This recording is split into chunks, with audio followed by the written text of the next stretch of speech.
KGO-TV presents The Great Ideas, a program devoted to understanding the ideas by which we live.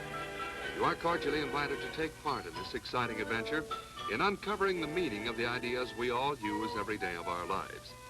Each week at this time, Dr. Mortimer J. Adler speaking informally to you across his desk.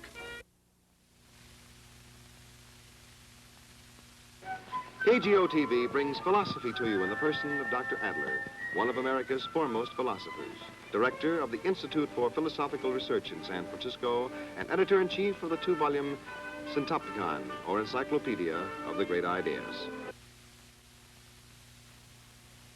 Good day.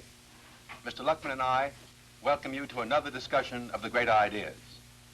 Today, we begin the discussion of man, which we shall carry on throughout the whole month of May. In dealing with other great ideas, we have usually proceeded by considering, in the course of a month, a whole series of questions. But in dealing with this idea, the idea of man, our procedure will be somewhat different. During this whole month, we shall concentrate on a single problem, a problem that can be stated in two questions. I'm going to show you those two questions in a chart, or two charts. The first question is about man's nature. Is man's nature different in kind, or is it different in degree from the natures of other animals? Is man the only rational animal on Earth, or is man just a more intelligent brute? That is the question about man's nature. And here is the question about man's origin. Does man come to exist on Earth by God's special creation of him, or does he come into being in the course of time by the processes of natural evolution? Is man made in the image of God, or is he a perfection of the ape? Now, these two questions, which constitute the problem we shall deal with this whole month, in a sense, have been answered by the discussions we have had for many months now on the great ideas. Let me just review in my mind quickly the tendency of the answers we have been observing in the course of other discussions. For example, in the discussion on government, we faced the question, we saw that some great thinkers about human government held that whereas other animals, the beasts of the jungle, have only one way of settling their differences by fighting, men, because they are rational animals, have two. They can settle their differences by fighting or by talking, by recourse to law. Or, in our consideration of labor, we considered the dignity of human labor. And in terms of this dignity, the wrongness of exploiting men or using them as we use animals when we make them domesticated beasts of burden. Or, in our discussion of philosophy, we saw plainly that philosophy, religion, and science are three distinguishing marks of human culture, peculiarly human achievements. Or again, in our discussion of law, we saw that men and men alone live together under laws of their own making, that justice and law are the bonds of men in states as compared with the merely instinctive societies of animals. And finally, in the last discussion we had, the discussion of art, we saw that only man is an artist, makes by art, is an artist in making, whereas other animals in making produce what they produce, as the beaver does, the dam, or the bird, the nest, by instinct. Now, in all these past discussions, you probably have not felt the challenge of this comparison between men and other animals, because that wasn't the main point. But if now, I were to make that comparison the substance of a challenging thesis directly to you, and were to say to you that I held the thesis that man stands apart from the rest of nature, the thesis that there's a discontinuity between man and the rest of nature, I think many of you would disagree. Or if you didn't disagree outrightly at once, you would feel very uncomfortable about agreeing. Why? Why would you feel uncomfortable? Because of what you've been taught in school, or because of the prevalent beliefs, that the beliefs that prevail among educated men and women in the 20th century. Well, I'm not certain that I understand you completely and even correctly, Dr. Adler, but you seem to be saying just in that statement that everyone today accepts the Darwinian theory of the origin and the descent of man from ape-like ancestors. Now, I'm sure that our viewers will remember with me the very dramatic Tennessee trials with that marvelous cast of characters of Clarence Darrow and Brian and the young teacher who was attempting to teach Darwin. That was Scopes. Scopes, yes. Right, in the public schools. Now, in that particular instance, of course, Brian represented a very fundamentalist point of view, which insisted that the first book of Genesis, the first chapter, yes, on the creation of the world must be taken very literally. Now, that might be a point of departure here, but also I'm thinking, too, that there are many people today who have in mind the Christian dogma, the central dogma of Christian teaching, which is still at variance with the Darwinian theory of evolution.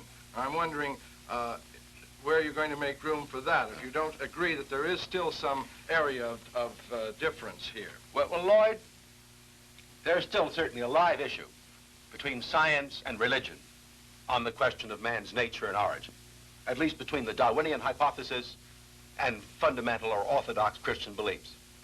But what I'm thinking of is that apart from religious faith, there is in the 20th century, among uneducated men, very little defense of the traditional view of man. That is, apart from men who hold the traditional view in terms of their faith, there are few in the 20th century who stand out against the Darwinian hypothesis on the grounds of reason, or in terms of the facts and the interpretation of the facts. Yes. Perhaps what I should have said is that the predominant view, the predominant secular view in the 20th century is the view that tends to reject the thesis that there is a discontinuity between man and the rest of nature. If one looks at the whole history of Western thought, Darwin is the dividing line. Man's conception of man is one thing BD and one thing AD. One thing before Darwin and one thing after Darwin. Let me just tell you this history briefly. The traditional view of man, which begins with the Greeks and runs right down to the middle of the 19th century, is the view that man is a rational animal, the only rational animal on Earth, and so essentially distinct in kind from all other animals.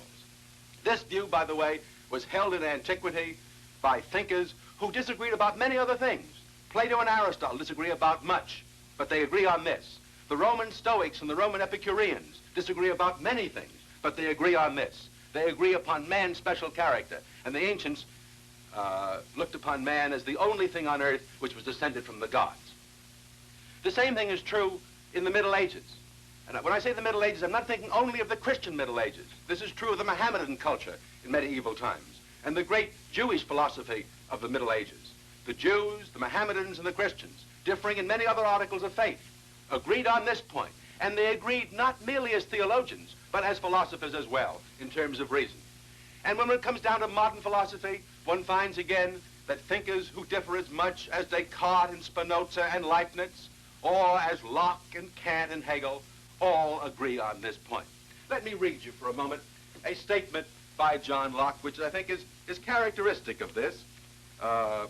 In the chapter on man and the Syntopicon, I'm quoting here from Locke's essay on human understanding. Locke says, "It is understanding, man's understanding, that sets man above the rest of sensible beings.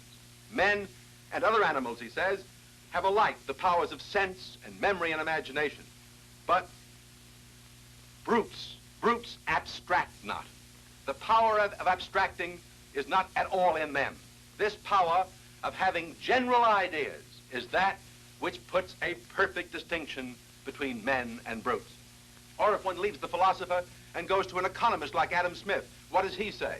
He says the propensity to truck, barter, and exchange one thing for another is common to all men and to be found in no other race of animals. And I go on quoting Hobbes or Kant or Rousseau, each of them finding man's difference in some other particular, but all of them agreeing that man is essentially distinct in kind, not different merely in degree from other animals. But perhaps the best summary of this great traditional point of view is to be found in the eloquent statements that our English poets make. You all, I think, remember the scene in Shakespeare's Hamlet where Hamlet makes this magnificent statement about the nature of man. It is, in some sense, the most eloquent summary of the traditional point of view that existed in Europe and in the West for over 25 centuries. Hamlet says, "What a piece of work is man!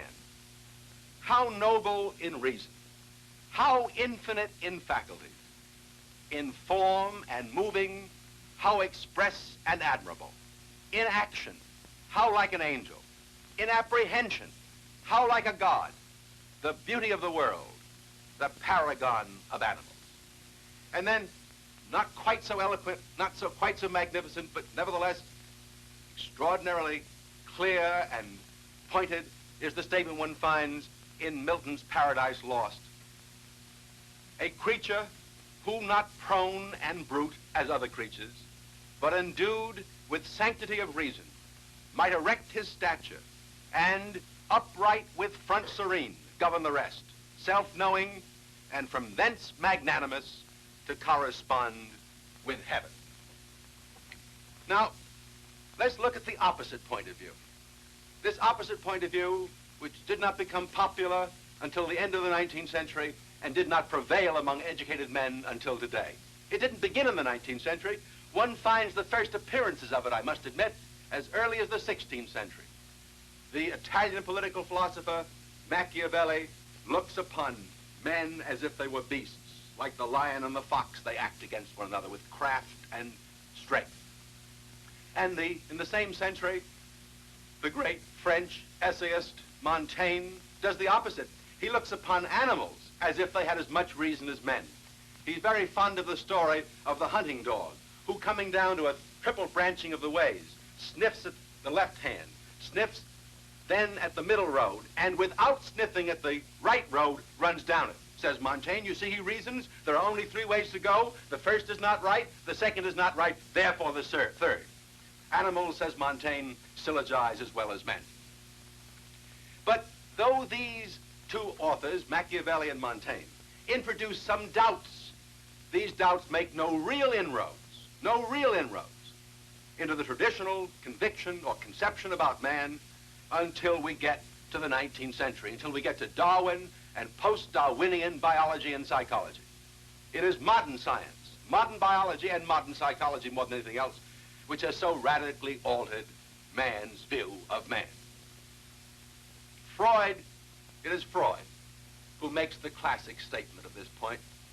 He says that in the course of modern times, man's self-esteem has suffered 3 cruel blows at the hands of science. And he even tells us who the men are who dealt these cruel blows at man's self-esteem.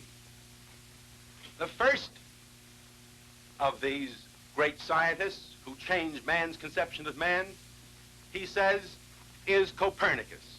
Here's the picture of the great Polish astronomer Copernicus, and here is the book, his great book, The Revolution of the Heavenly Spheres, which displaced the Earth, man's Earth, from the center of the universe.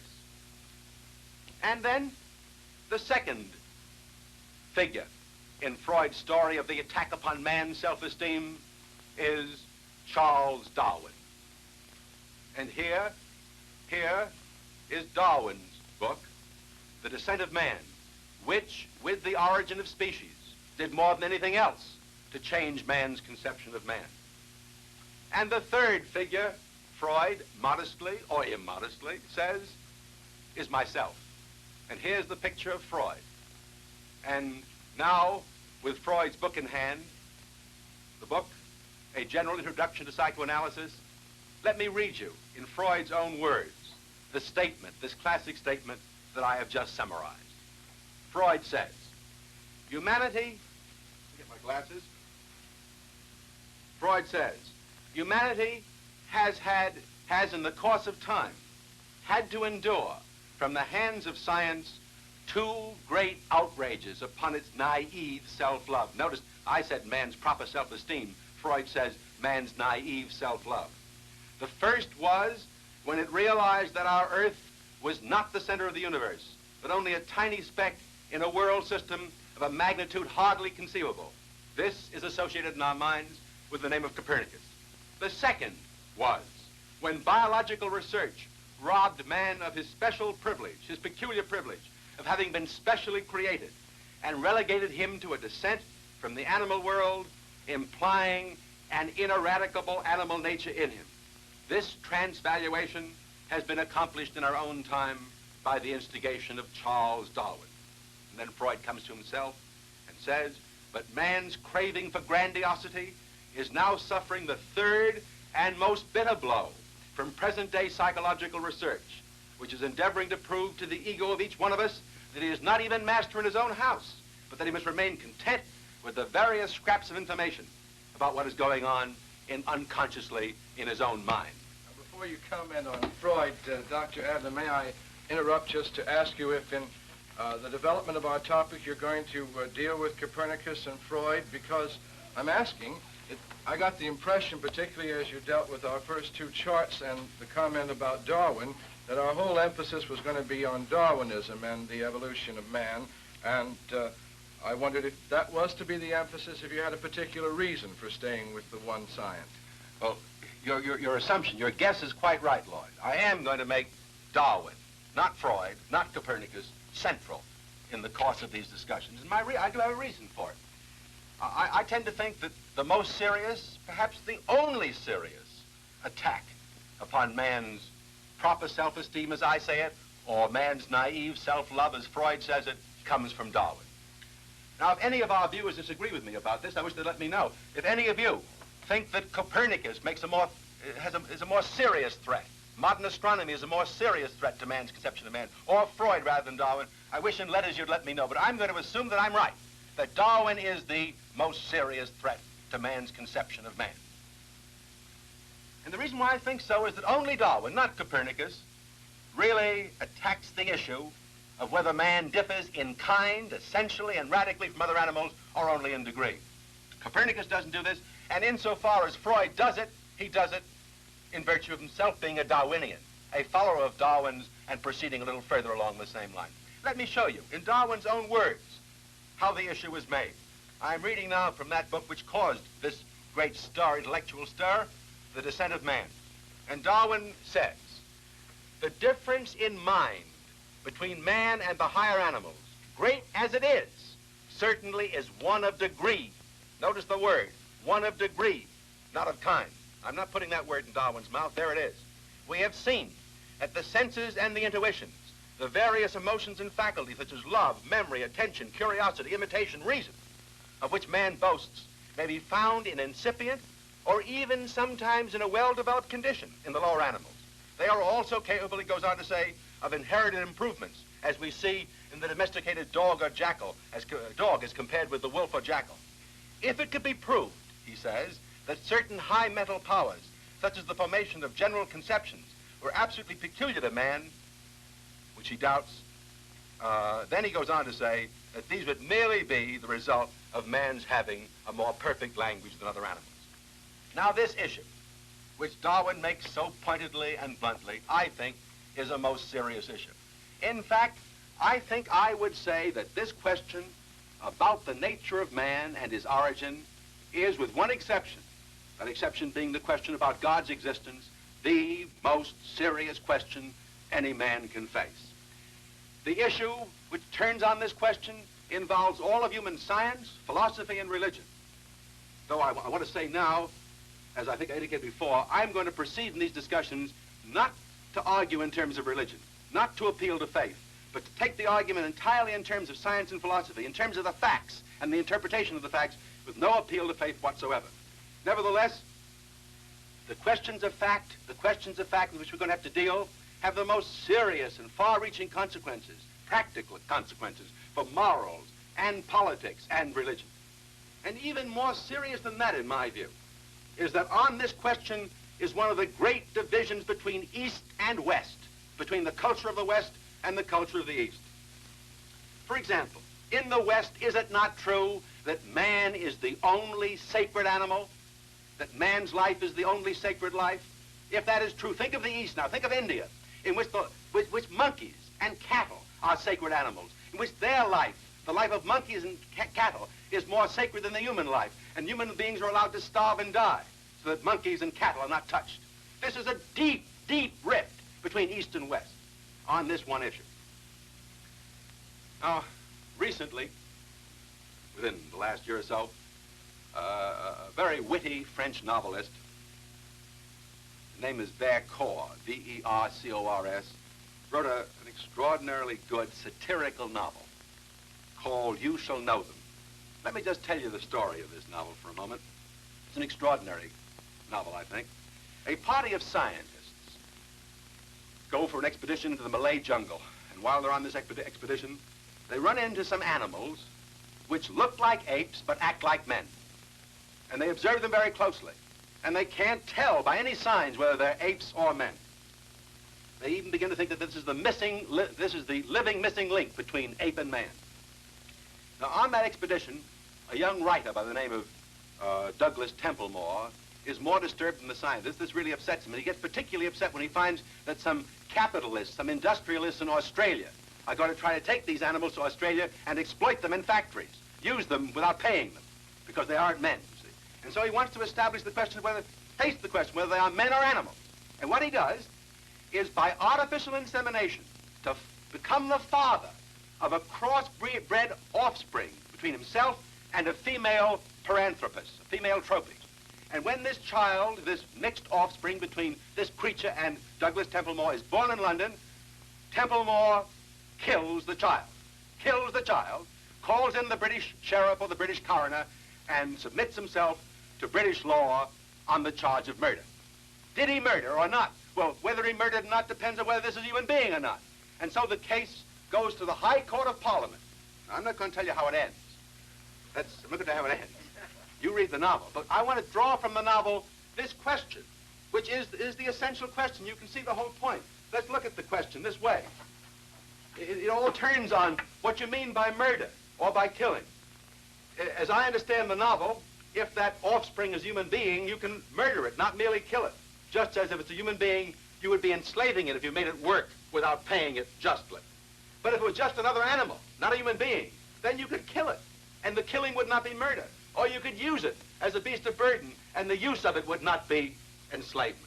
Now notice that distinction, how deep it goes. If it's human, killing it is murder, using it is enslavement. If it is not human, killing it is just killing it, and using it is all right. According to this division, men and only men have dignity.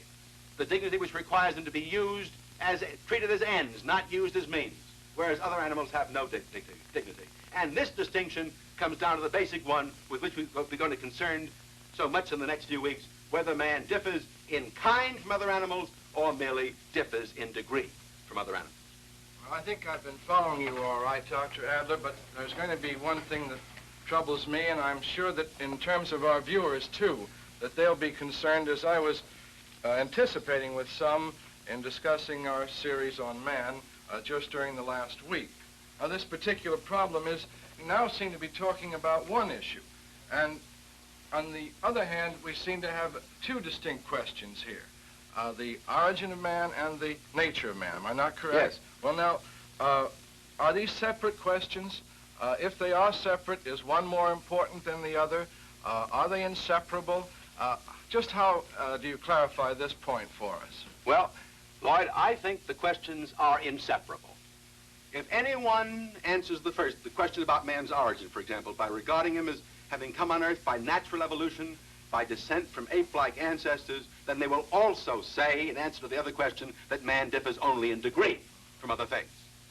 But if they answer the other question about man's nature, by saying that man differs essentially and in kind from other animals, then they will not accept the answer to the question about a man's origin. They accept the answer which is based upon natural evolution. So the two questions are inseparable. As you answer the one, so you will answer the other. But though they are inseparable, they are by no means, I think, equally important. I think the question about man's nature is more important than the question about man's origin. In fact, though I think the contemporary way of looking at the thing goes from an hypothesis about man's nature, about man's origin, his evolutionary origin, to a conclusion about man's nature, whereas the older point of view went from a conclusion about man's nature to some hypothesis about his origin, I think the right way is the way to go from man's nature to man's origin. In fact, the reason for that is that the facts, the observable facts about man's nature are clearer than the much more conjectural facts about man's origin. I would almost say that to go in the opposite direction, to start with the question about man's origin and try to conclude from that about man's nature, is to beg the whole question, scientifically speaking. This is not a minor point, the order of these two questions. I think you will see, as we go on in the next few weeks, that it makes a great deal of difference whether one looks first at man's nature in terms of the facts that are relevant to that, and then asks, what could man's origin be? Or tries to, by hypothesis and a kind of conjectural history, look first to man's origin and draw from that a conclusion about man's nature. As I say, this difference in mode of reasoning, this difference in the direction of inference, is part of the difference between the 2 points of view, since the contemporary biological point of view tends to put the main emphasis on Genesis and conclude nature from Genesis, whereas the older point of view, the traditional point of view that Darwin set aside, puts the main emphasis on nature and lets the question of origin or Genesis be determined by the answer to that. Now, I can't make fully clear today, all that is involved in this last point about the relation of these two questions about man's nature and origin and the order of them and the importance of one as opposed to the other. In fact, I hope that this very last point I've just made will become clearer as we go on in the next few weeks. Now let me tell you what the course of our discussions will be. Next week, I want to spend the whole time we have on the logic of the issue, getting as clear as I can a distinction for you, as clear for you as I can, a distinction you all use when you say, oh, that differs in degree, not in kind, or that differs in kind, not degree. I want to get that distinction clear. Then in sequence, I want to present Darwin's point of view and the opposite point of view on the nature and origin of man. And finally, in a concluding session, the end of May, I would like, if possible, to see if I can make as clear as I can the significance of this issue, both theoretically and practically, and see if I can tell you why everyone must take sides on the issue and face the consequences of taking sides. I do take sides myself. I'm opposed to Darwin. I'm going to explain why I'm opposed to Darwin, but I'm going to try to argue the case as fairly and squarely as I can. And I hope you will help me argue it fairly and squarely by sending your own objections, your own questions in, so that we can control the discussion as we go along in the next few weeks by your thinking as well as by mine. Thank you very much.